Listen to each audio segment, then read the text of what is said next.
Welcome back, guys. So if you're new to this channel, welcome, and I hope that you will stay. And if you have been with me for a while, thank you so much for your love and support.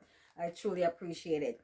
All right, so I have a book for those who some people might know and some might not know, and I've decided that maybe it's about time that I showcase this book because it's very precious and dear to my heart. It's called We Can Create Our Best Life. We Can Create Our Best Life. The book is on Amazon, and I have an ebook, so it's there in ebook and it's there in paper cover.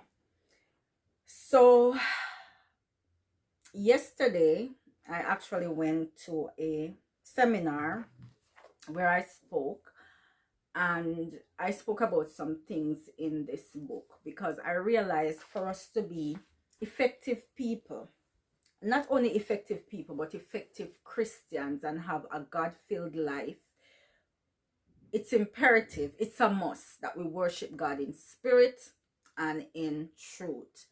And it is said that who the Son sets free is free indeed. And once God works in your life, you feel like you've broken free from all the things that was once burden you down, and all the things that once hold you captive. And one of the things that dawned on me is a lot of times we are ineffective as Christians. The healing spirit cannot work through us the right way. The conviction isn't over us the right way, and we cannot reach others the right way. And a lot of times the reason for that is that we're still holding on. We're still holding on to internal things that we need to clear. And everything is a process, and that's why I talk about the process. There's a lot of internal things, a lot of baggage at times that we carry on from our past. Some of us, not all of us, but some of us do. And a lot of unresolved issues, and a lot of healing in regards to forgiveness of somebody who did something to us, or sometimes we doing something to that person. So I went on an entire healing journey for me to be able to produce this book. And when I started off writing this book, I was writing things that happened, but it wasn't able to help anyone. It was just telling them of what happened, but there was nothing substantial there to actually help them. Funny enough, after writing 100 pages, that book just disappeared off of the computer. I have no idea. Up to this day, I cannot find it back. But that book disappeared, and a new book fell into my spirit, which was called We Can Create Our Best Life. And at the time, I didn't understand it. But when the new book fell into my spirit, there was like something underneath, something internal telling me to keep writing. And I wrote for weeks into months until I was able to have a full written book. But after having that full written book, I still had to go through another process. I had to go through the process of publishing, and I had no idea how to do that. I've never written a book before, so I had no idea what the publishing process was like. So, naturally you'll Google and find out information. I did, and after doing that and sending a good place that I thought was, reasonable in terms of price, I eventually sent them the manuscript. I didn't know that there was another process after that.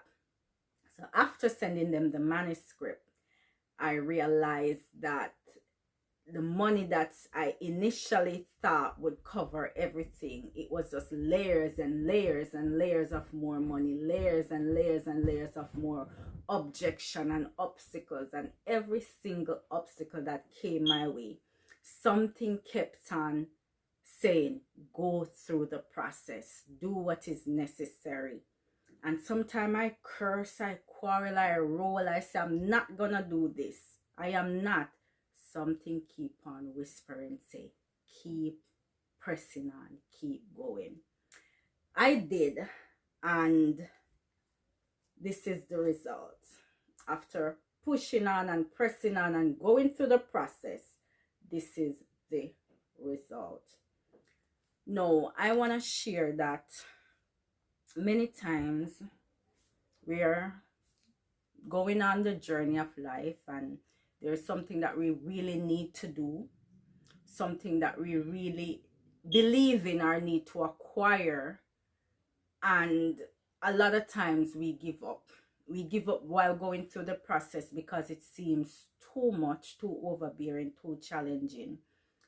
So we call it quits. Oh, these people want too much money from me. We back out.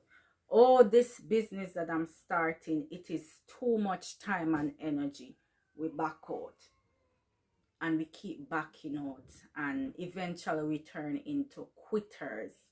And the thing is, when you turn into quitters, it's hard for God to use you, because you are not worshiping him in spirit and in truth. Because if you were, you would have gone through the process. You see, there's a process in even serving God. Coming to God, we are called, and some of us are chosen, but we're chosen for something beyond us. We are chosen for an assignment.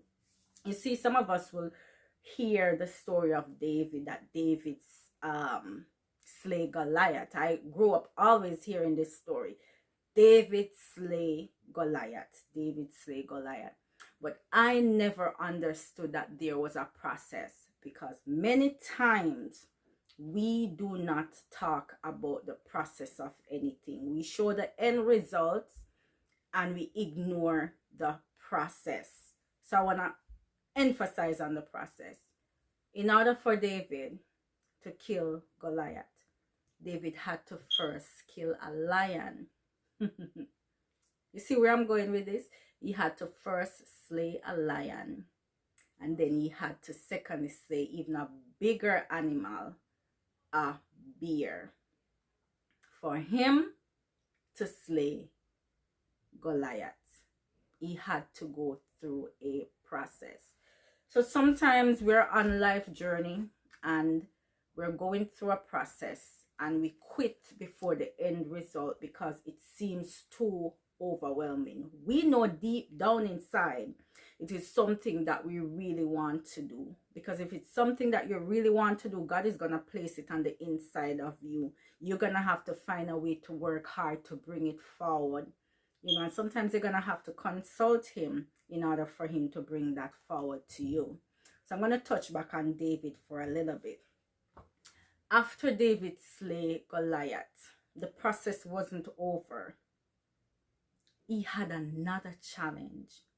And for him to get to that challenge, he had to slay Goliath. You know, the big challenge that he ended up with in the end, he became king. He eventually became king. And now, to sit in such a position as a king, you are now responsible. You're not only responsible for yourself, but you're also responsible for many people, your kingdom and individuals, responsible for making decisions that not only affect you or people close to you, but also affect others. But he had to go through the process. So I'm just here to tell you that if you're doing something in this season and in this moment, and it's something that's dear and meaning to you, I want you to understand that it doesn't come to fruition without going through a process. And if you can overcome the obstacles that come into your life, overcome the challenges coming from certain direction, and keep pushing forward, then you might just end up with a book.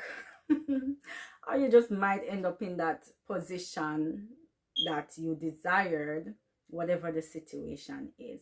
But I just want you to understand, for anything to come to life, to manifest in the third dimension, in reality, you have to go through a process.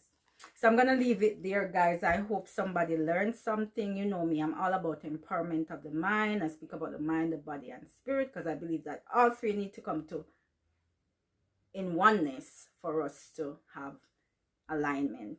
So until next time, I say peace and love.